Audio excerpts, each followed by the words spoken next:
මේ දේශනෙන් මා අදහස් කරනවා බුදුන් වහන්සේ පෙන්වා දුන්න නිර්වාණය කුමක්දයි විමසා බලන්න. එය යම් විශ්වාස කළ යුතු ආගමික සංකල්පයක්ද? නැත්නම් විශ්වයේ සැබවින්ම තියෙන දෙයක්ද?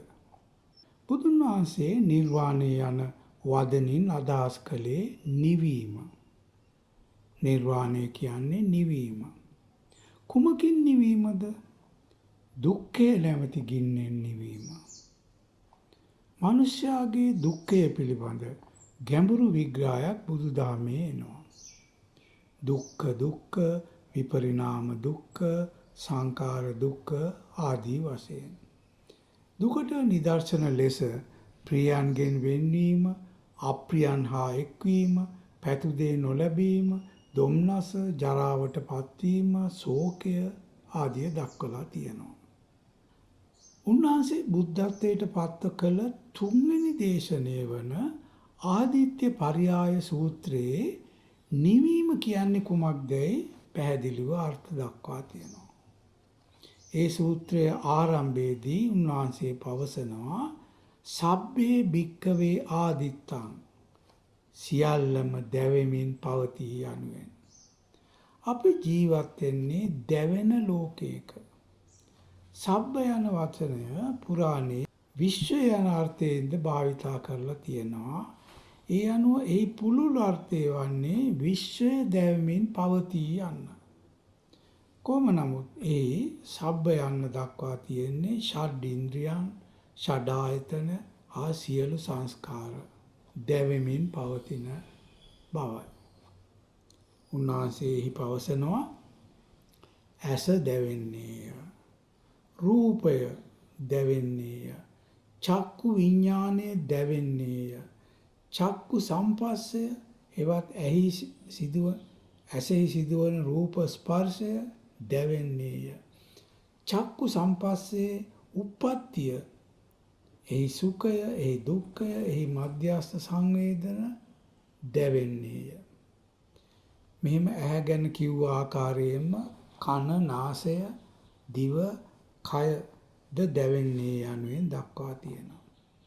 ඒ ඉන්ද්‍රියන්හි විඥානද දැවෙනවා, සම්පස්සද දැවෙනවා.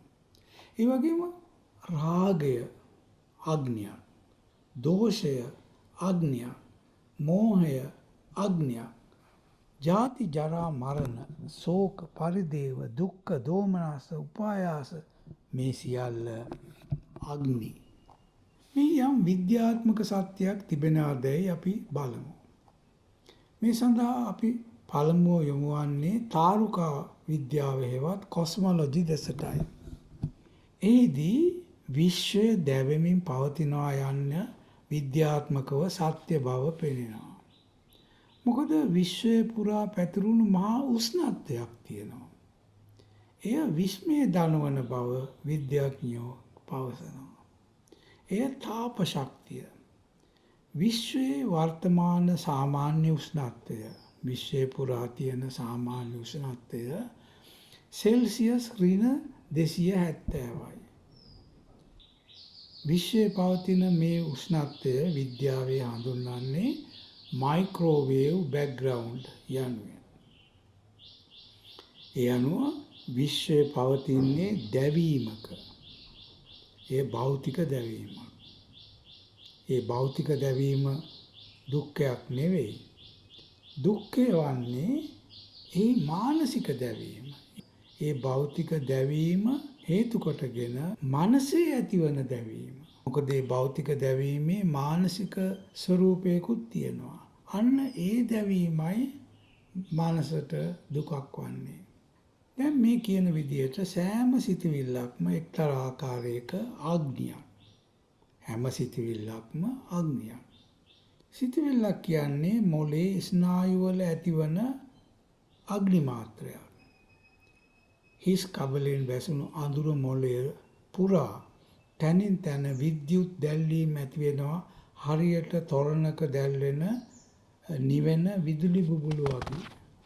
ස්නායුවල හටගන්නා සමහර දැවීම් සුඛයි. සමහර දැවීම් වේදනාකාරී. දැන් ආශාවේ දැවීම සුඛයි. ශෝකයේ දැවීම වේදනාකාරී. භෞතික දැවීම කයට දැනෙන සංවේදනයක්. නමුත් එයින් හටගන්නා මානසික දැවීම දුකයි. මනසේ ඇතිවන සංවේදන, සිතිවිලි, චිත්ත වේග, මතක් වීම දුකයි. බය දැවීමක්. බලාපොරොත්තු සුන්වීම දැවීමක්. ආශාව දැවීමක්. මේ අනුව මිනිසයා ජීවත් වන්නේ අප්‍රමාණ මනසේ ඇතිවන දැවීම් සමග. පැහැදිලිද? මේ විමර්ශනය ඉදිරියට ගෙන යාම සඳහා විශ්වය කියන්නේ කුමක්දයි, එසේම විශ්වය පහළ වූයේ කොහොමදයි අපි විද්‍යාත්මකව තේරුම් ගත යුතුව තියෙනවා. මේ අපි විශ්වයයි කියන්නේ මේ දෘශ්‍යමානව පෙනෙන ප්‍රකට අභ්‍යවකාශය හා එහි විසිරුණු තාරකා, චක්‍රවාට, දූවිලි වලා ආදියට. ස්වභාව ධර්මය කියන්නේ මේ විශ්වයේ ක්‍රියාකාරීත්වය. එය හේතුඵල ධාමයේ ක්‍රියාවලියක්.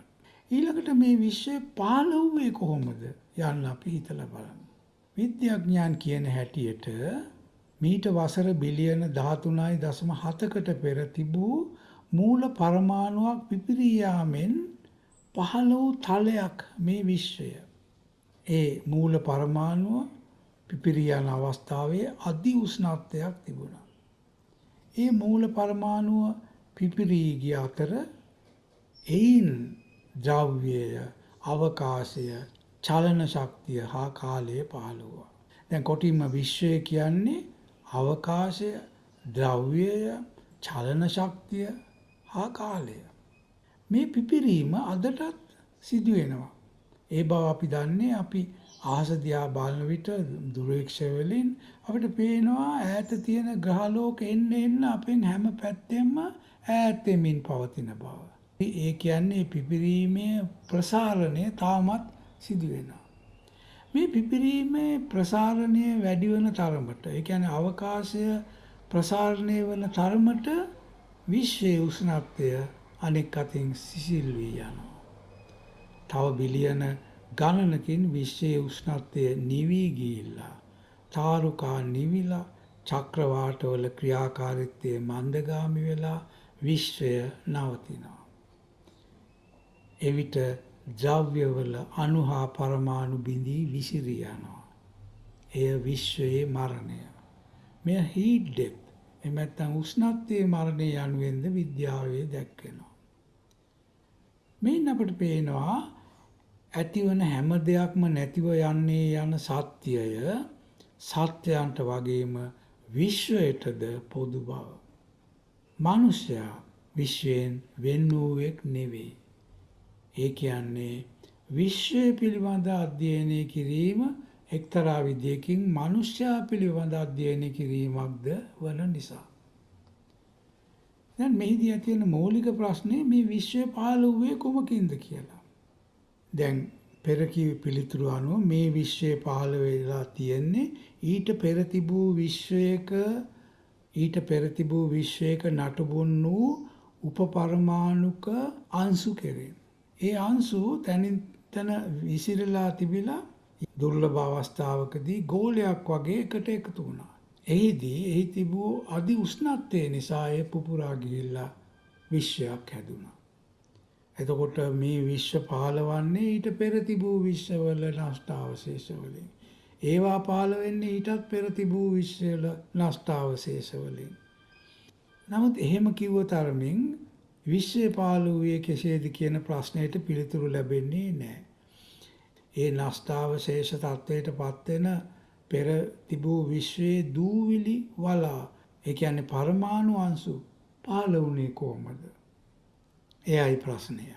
මේ පිළිබඳ විද්‍යාඥයන් නොඑක ආකාරයේ මත පළ කරමින් සිටිනවා.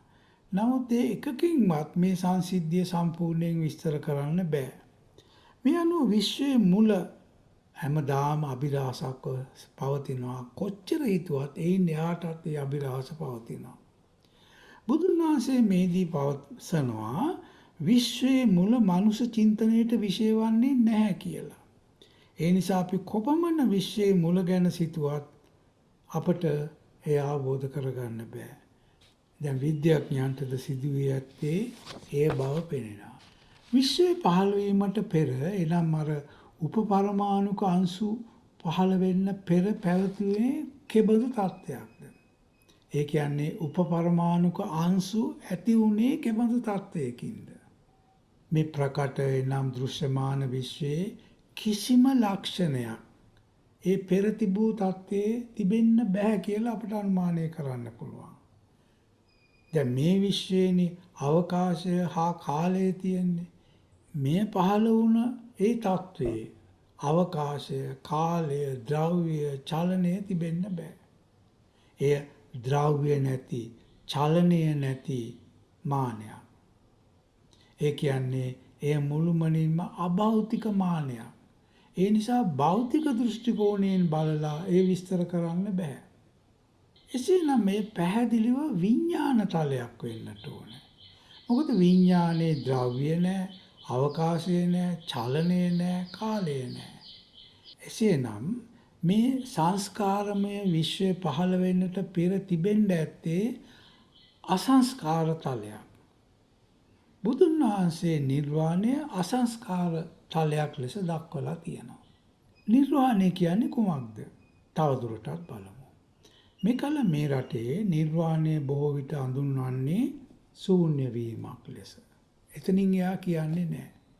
ඒත් බුදුන් වහන්සේ පැහැදිලිවම කියනවා නිර්වාණය ශූන්‍යයක් නොවන බව. දැන් නිර්වාණයේ දුක්ඛය නිවන බව අපි කිව්වා. නිර්වාණය කුමක් විසින්ද දුක්ඛය නිවන්නේ?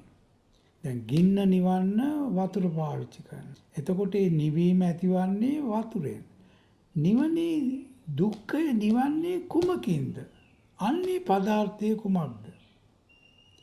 මේ සම්බන්ධයෙන් බුදුන් වහන්සේ මෙහෙම කියනවා ත්‍රිපිටකයේ උදාන වර්ගයේ නූපන්නා වූ භවගත නොවූ ආකෘතිගත නොවූ සම්භවය නොවූ සංස්කාරගත නොවූ යමක් ඇත්තේය. ඉදින් එය නොවන්නේ නම් මෙහි උපනොවුන්ට භවගත වූවන්ට ආකෘතිගත වූවන්ට සම්භවය වූවන්ට සංකාරගත වූවන්ට පිළිසරණයක් නොවන්නේය. ඒ නිර්වාණ ධාතුව නිර්වාණ පදාර්ථය තිබෙන නිසයි අපට දුකෙන් මිදෙන්නට පුළුවන් වන්නේ. ඒ නිර්වාණ ධාතුවය එමෙත නිර්වාණ පදාර්ථයේ ස්වභාවය පිළිබඳ ඉඟි දක්වන වදන් රාශියක් ත්‍රිපිටකයේ පුරා නිර්වාණය විස්තර කරන්න පාවිච්චි කරලා තියෙනවා. ඉන් කීපයක් මෙහෙමයි. අජාත. ඒ කියන්නේ එය පහළ වූ තත්ත්වයක් නෙවෙයි. ප්‍රකාශයටපත් වූ තත්ත්වයක් නෙවෙයි. ඊළඟට ඒ සත්‍ය අනුවෙන් හඳුන්වනවා. සත්‍ය කියන්නේ සත්‍ය. සත්‍ය යන්නේ තේරුම පරම වශයෙන් පවතිනා වූ.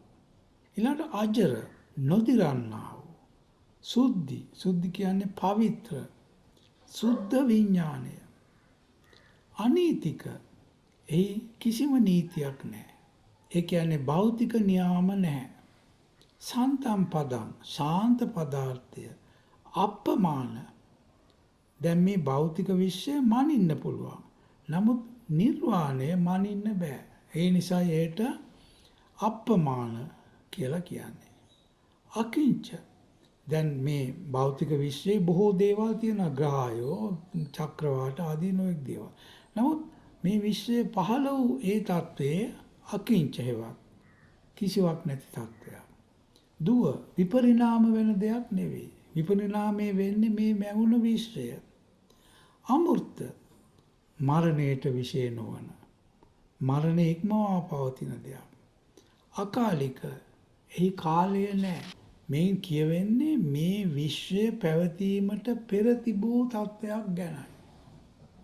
මේ පැහැදිලිම විඥානයක් විය යුතු බව අපි කිව්වා. මොකද විඥානයේ ඒ ද්‍රව්‍ය චලනය අවකාශයේ මේ කිසිවක් නැති නිසා. වර්තමානයේ බොහෝ දෙනා මෙය විශ්ව විඥානය යනුවෙන් හඳුන්වනවා. දැන් බටහිර ලෝකයට විශ්ව විඥානය හඳුන්ලා දුන්නේ 1900 දී කැනඩානු මනෝවිද්‍යාඥයෙකු වූ රිචඩ් බියු පළ කළ The Cosmic Consciousness යන ග්‍රන්ථයෙන්. විශ්වය පුරා පවතින මහා විඥානයක් තිබෙන බව ඔහු එහිදී පෙන්වා දෙනවා. ඔහු ඒ නම් කළේ විශ්ව විඥානය යනුවෙන්. තමා එක් සැන්දෑවක මෝටර් රථය පදවාගෙන නිවස බලා යද්දී තමාගේ පුද්ගල විඥානය නැති වෙලා ගිහින් වෙනත් මහා විඥානයක් තමාට හෙළිදරව් වූ බව ඔහු එහි දක්වනවා.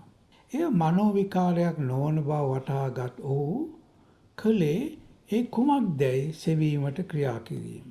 තමා අද්දුටු ඒ විඥානය තමාට පෙර සාක්ෂාත් කළ අය අතීතයේ සිටියාද කියා ඔහු සෙව්වා.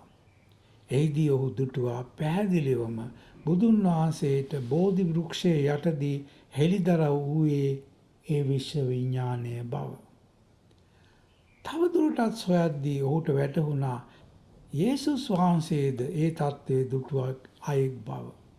මේ ලෙස ඉතිහාසයේ සිටි විශ්ව විඥානයේ පසක් කරගත් අයයි සිටිය හැකි ශ්‍රේෂ්ඨ චරිත 50ක් ඔහු අධ්‍යයනය කළා. ඒ අතර කලාකරුවන්, කිවිඳුන්, දාර්ශනිකයන්, චින්තකයන් හා විද්‍යාඥයන් සිටින සැටි ඔහු දුටුවා. රිචඩ් බියුගේ මේ අනාවරණය සමග බටහිර මනෝවිද්‍යාවට නව දිශානතියක් ලැබුණා. ඒ ප්‍රතිඵලය ලෙස මිනිස්යාගේ අභ්‍යන්තර සාරය සොයන මානුෂික මනෝවිද්‍යාවක් පහළ වුණා. මාස්ලෝ, කාල් රොජර්ස්, රොබර්ටෝ ඇසිගාලි වැනි ආධ්‍යාත්මික පක්ෂයට ලැබි මනෝවිද්‍යාඥයන් ඉන් පහළ වුණා. යමෙකු එම විඥානය අධිගමනය කිරීම මාස්ලෝ නැමැති මනෝවිද්‍යාඥයා හැඳින්වුවේ ජීවිතයේ කෙනෙකුට ලැබිය හැකි අග්‍රස්ත අනුභූතිය ලෙසයි. ඒ අනුභූතිය ලැබීමත් සමග පුද්ගලයාගේ මනස වෙනත් මානයකට පත්වන සැටි මාස්ලෝ Further Reaches of Human Nature නැමැති ග්‍රන්ථයෙන් පැහැදිලි කරලා තියෙනවා. බුදුදහමට සමාන්තරව ඒ කාලේ පැවති බ්‍රාහ්මණ දහමේ විශේෂයෙන් උපනිෂද් ග්‍රන්ථවල මේ විශ්ව විඥානය දක්වලා තියෙනවා. ඒ විශ්ව විඥානය දක්වන්නේ බ්‍රහ්ම, පාරබ්‍රහ්ම, ශිව, පුරුෂ ආදී නම් වලින්. මේදී අපි විඥානය යන තවදුරටත් පැහැදිලි කරගත යුතුයි. දැන් බුදුදහමේ සාමාන්‍යයෙන් විඥානයයි කියන්නේ පුද්ගල විඥානය. පුද්ගල විඥානය පංචස්කන්ධ වලින් එකක්. පුද්ගල විඥානය අනිකක් නෙවෙයි උපන්දා සිට පුද්ගලයෙකුගේ මනසේ ඒක රාශි වූ චෛතසික සටහන් වලින් සංස්කරණය වූ මානසික තත්ත්වයක්. නමුත් මේ අපි කතා කරන විශ්ව විඥානය එහෙම පුද්ගල වූවක් නෙවෙයි. මේ විශ්ව විඥානයයි කියනු ලබන දෙය බුදුන් වහන්සේ අසංකත විඥානය, ප්‍රභාස්වර විඥානය, උත්තර විඥානය හෙවත් උත්තර චිත්තය යනුවෙන් දක්වලා තියෙනවා. එය අපුද්ගලයි, නිර්මාමකයි, ඒ සත්වයේ පුද්ගලයෙක් නැහැ. දැන් ප්‍රශ්නය ඒ විශ්ව විඥානයෙන් කොහොමද මේ භෞතික විශ්වය හටගත්තේ යන්න. විශ්වයේ මුල මේ සිතෙන් සිතාගත නොහැක්කක් බව අපි කිව්වා. නමුත් ඒ ප්‍රශ්නේ දිහා අපට වෙනත් කෝණයකින් බලන්න පුළුවන්. එනම් මේ විශ්වය බහුමාන බව දැකීම. අප මේ දකින විශ්වය ඒ බහුමාන විශ්වයේ එක් මානයක් විතරයි. හරියට ද්විමානය වගේ. ද්විමානය ඉක්මවා තියෙනවා ත්‍රිමානය. ඒද ඉක්මවා චතුර්මානය තියෙනවා. දැන් භෞතික විද්‍යාවේ තියෙනවා ස්ප්‍රින්ග් තියරි කියලා සිද්ධාන්තයක්. ඒ කියනවා චතුර්මානයට අමතරව තව මාන 6ක් තියෙන බව. ඒ අනුව බලන විට එක් මානයකින් අනෙක් මානය ඇති වූවා කියලා කියන්න බෑ. නිදර්ශනයක් හැටියට ත්‍රිමානයෙන් ද්විමානය ඇති වුණා කියලා කියන්න බෑ. ඒවා වෙනම විශ්වයේ තියෙන මාන. ඒ අනුව බලනකොට විශ්වය ඇති වූයේ කුමකින්ද යන ප්‍රශ්නය වැරදි බව පේනවා. අවසාන වශයෙන් කෙනෙක් අහන්න පුළුවන් භෞතික විශ්වයෙන් විශ්ව විඥානය වැහිලා තියනවාද කියලා. මේ භෞතික විශ්වය නිසා විශ්ව විඥානය වැහිලා තියනවාද කියලා. මේ බෞද්ධ කෝණයෙන් නැවුවොත් සංසාරයේ නිර්වාණය වැසිලා තියනවාද යන්නට සමාන ප්‍රශ්නයක්. සංසාරයත් නිර්වාණයත් එකවර පවතිනවා. නමුත් වරකට ඔබට දකින්න පුළුවන් වන්නේ ඉන් එකයි. සංසාරයේ සිට බලන විට නිර්වාණය පෙනෙන්නේ නැහැ. නිර්වාණයේ සිට බලන විට සංසාරය පෙනෙන්නේ නැහැ. නිර්වාණයේ ඇසෙන් මේ දෘශ්‍යමාන විශ්වය බලන විට එය මායාවක් බව බුදුන් වහන්සේ පවසනවා. උන්වහන්සේ බුද්ධත්වයේ ලැබූ අලුත ගංගා තීරයේ වාසය කළ ජටිල තවුසන්ට දේශනා කළ පේන පිණ්ඩුපමා සූත්‍රයේ විශ්වය මායාවක් බව දක්වන්නේ මේමයි. පේන පිණ්ඩූපමං රූපං. රූපය ඒ කියන්නේ මේ ඇසට පෙනෙන දේ, කනට ඇහෙන මේ ශබ්ද ආදී විවිධ රූප පෙන පිඩු වගේ. බලද්දී යමක් පෙනෙනවා. නමුත් සමීපව බලන විට ඒ කිසිවක් නැහැ. වේදනා බුබ්බූලුපමං. සංවේදන දිය බුබුලක් වැනි. මොකද කිසිම සංවේදනයක් ග්‍රහණය කරන්න බෑ. ඒ ක්ෂණයෙන් ඇති වෙලා ක්ෂණයෙන් නැති වෙලා යනවා. මරීච කූපමං සංඥා. මේ සංඥාව මේ ඇහැට පෙනෙන දේවල් මිරිඟු වගේ සියලු ආකාර හඳුනා ගැනීම අවසාන වශයෙන් නොපවතින ආදී. සංඛාරා කදලු උපමා. සංඛාර මේ සංස්කාර වෙලා එකතු වෙලා හැදිච්ච දේවල්, සිතිවිලි, රූප, සංකල්ප, වස්තු කෙසෙල් කඳක් වගේ. සිවි එකිනෙකට ගලවා බලන විට අවසානයේ කිසිවක් නැහැ. මායූපමං විඥාන. පුද්ගල විඥානය, පුද්ගල මානසිකත්වය මායාවක් වගේ. ඒ සත්‍ය වෙන්නේ නොවේ. දැන් විද්‍යාඥයන්ද විශ්වයේ මායාවක් බව කියනවා. දැන් මේ අපට පැහැදිලි වෙන අවස්ථාවක් තමයි රූපවාහිනී තිරේ දකින රූප. දැන් ඒ රූප ඇහැට පේනවා. නමුත් කාචයක් තුලින් සමීපව බලන විට එයි ඇත්තේ කුඩා එලි සමූහයක්. ඇත්ත වශයෙන්ම අපේ මනසට ගෝචර වන්නේ ඒ කුඩා එලි සමූහය. මනස කරන්නේ මොකක්ද? ඒ වායෙන් අපේ පැවැත්මට අවශ්‍ය අපේ අභිලාෂයට යෝග්‍ය වන රූප සකසලා ඉදිරිපත් කරනවා. අපි දකින්නේ රූප. ඇත්ත වශයෙන්ම මේවා පවතින දේවල් නෙවෙයි. එහිදී අපේ පැවැත්මට අපේ අභිලාෂයට නොගැලපෙන බොහෝ දත්ත නොසලකා හරිනවා. ඒ නිසා අපට යථාර්ථය පෙනෙන්නේ නැහැ. පෙනෙන්නේ සිතෙන් මැවුන අපේ අභිලාෂය අනුව අපේ පැවැත්මට අවශ්‍ය වන ලෝකය. අපේ කය මුළුමනින්ම ස්වභාව ධර්මයේ නිර්මාණයක් වන නිසා අපට එයින් විමුක්ත වෙන්න බෑ. කයෙන් විමුක්ත වෙන්න බෑ. සිතද ස්වභාව ධර්මයේ අනසකට පවතින නිසා සිතෙන්ද විමුක්ත වෙන්න බෑ. ඒ කියන්නේ සිතද ක්‍රියා කරන්නේ ස්වභාව ධර්මයේ අභිලාෂ අනුව. මායාව මවන්නේ මේ මනස. දුක නැමැති ගින්න උපදින්නේ මේ මනසේ. මනස යම් විටක නවතිනවාද අන්න විට ඒ දුක්ඛ ගින්න නිවි යනවා. මේ සත්‍යයයි බුදුන් වහන්සේ චිත්ත නිරෝධෝ නිබ්බාන. චිත්ත නිරෝධය නිර්වාණයයි යනුවෙන් පැවසුවේ. දැන් මනසෙන් හිතලා මනස නිරෝධය කරගන්න බෑ. නමුත් අපි තුල තියෙනවා ස්වභාව ධර්මයේ අනසක අතික්‍රමණය කළ හැකි ශක්්‍යතාවක්.